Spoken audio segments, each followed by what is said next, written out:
There are some situations where married filing separately might be the status you want to file as.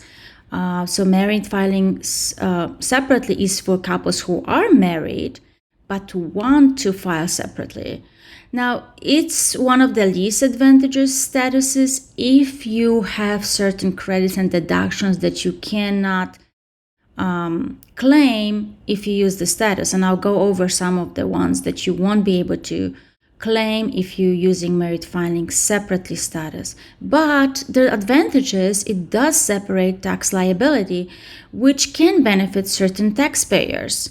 Maybe in your situation you don't want to file with your spouse. Maybe you're estranged. Maybe one of the spouses has a business that you don't want to be part of, or other reasons that we will go over. So, you have to weigh, the financial advantages versus like other advantages, legal or other life reasons why you want to use this status. So some of the situation that kind of briefly touched upon was basically the reason why you want to file married filing separately. Like if let's say one spouse wants to file the taxes, but the other one doesn't. And you're obligated, let's say, and you want to file the taxes. So in that situation, it might be an option for you.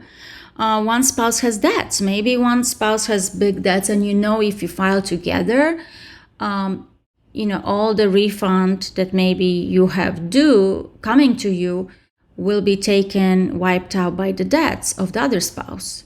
Maybe you want to just keep your financial situation separate because one spouse or both of you have two different businesses and you don't really know what's going on, or there's some trust issues or what have you. Or you don't want to, joint liability, and you might not be on good terms. You might not even live together anymore. So in those situations, married filing separately might be an option for you. Some of the rules for married filing separately, like I mentioned before, some situations, like it's good, like if you're doing the taxes yourself or if you're going to tax prepare, if you have some of these situations we went over, you can ask to see comparison for married filing jointly versus married filing separately, how this will affect your bottom line. And you have to consider not only how much taxes you will owe or pay, or how your refund will be affected, but also if you're paying for tax returns, like are you going to be charged now for 2 tax returns or not? So that's something you have to consider. But some of the rules for married filing separately filing status are, some of the the tax rates are higher than for married filing jointly. You can't take credit for child and dependent care expenses. So it might not matter to you if you don't have children, right? You can't claim earned income tax credit. So that might also not matter if you have higher income. But if you lower income, then that will definitely have a huge impact on you as a couple. You can't claim adoption credit, but maybe you didn't adopt a child, so that would not affect you. Can't claim education credits or student loan deductions. So if you have dependents that are, in college or in schools, and you have education credit that you could claim, if you file married filing separately, you would not be able to claim them. But it might not affect you if you don't have children or you don't have any student loans yourself. You can't take standard deduction if your spouse itemizes. So if one of you decides to itemize, the other spouse also has to itemize. So you both have to either use standard deduction or itemize if you're filing married filing separately. Most of the other credits are reduced. And if you have Social Security benefits, up to 85% of it will be taxable if you lived with your spouse. So if you married filing separately, but you're married and you're living together and you're receiving Social Security, sometimes like 0 can be taxable, 50% of it can be taxable, or up to 85%. So in that situation, if you're living together, you're getting Social Security, and you're filing married filing separately, up to 85% of it will be taxable. So you can't like have this, the 0% being taxable or 50%. So that's one of these situations that you have to consider.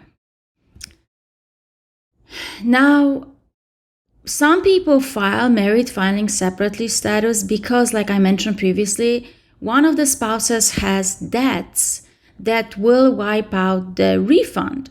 So in order to protect the half of the refund, let's say, or maybe most of the refund, because one spouse had a big withholding, let's say, from their wages, they decide to file married filing separately. But then what happens is what we just talked about, it all these, credits and deduction can be reduced. So another option is actually in this situation to actually file injured spouse relief. So what happens is basically you have to file Form 8379, and this form determines how much of the refund belongs to each spouse. So the spouse without the debt will receive his or her share. And so, let's say you have a refund of $5,000, and based on, the tax situation, most of the refund was based on the income of one of the spouses, not the other, but the other spouse has a lot of debt, then that refund could be taken. So if you use this Form 8379, the Injured Spouse Allocation form, that basically we say, oh, okay, let's, pay the refund to the spouse that had that refund coming, and whatever debt can be taken from the other spouse would be taken just from the other spouse allocation.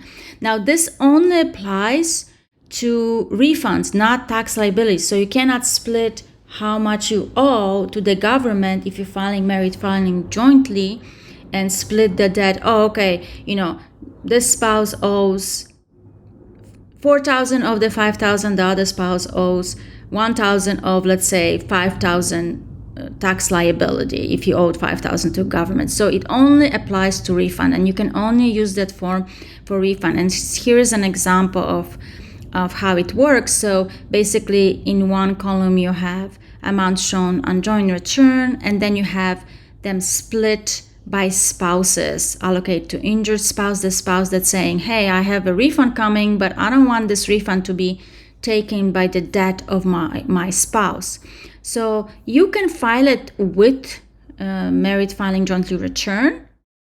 If you're amending your tax return, you can also file that with the amended 1040X, or you can actually file it after you file by itself. So that's an option for you. Now, you can amend statuses most of the time. So if you filed single and you realize that actually you can claim the dependent because you fulfill all the criteria for head of household, you can amend the return up to 3 years and file it. And the same if you file married filing separately and you decide, actually probably be better for us to file jointly, because you have to also think about it, your filing status, that it affects your state returns, and there are different rules for states, and maybe for state it makes more sense to file together. So you have to consider that as well. So you can change it from married filing separately, like if you separate your tax returns, to married filing jointly up to 3 years, and you can amend, but you cannot do the other way around. So you cannot file married filing jointly and then amend to married filing separately. So you have to think about that to file married filing separately, you only have that year to do that. You cannot amend it later. So, hopefully this helps you determine your filing status or where to find more information. And make sure if you have still more questions, you can use the IRS Interactive Assistant or other resources online, or go to a professional in your area. So thanks so much for watching.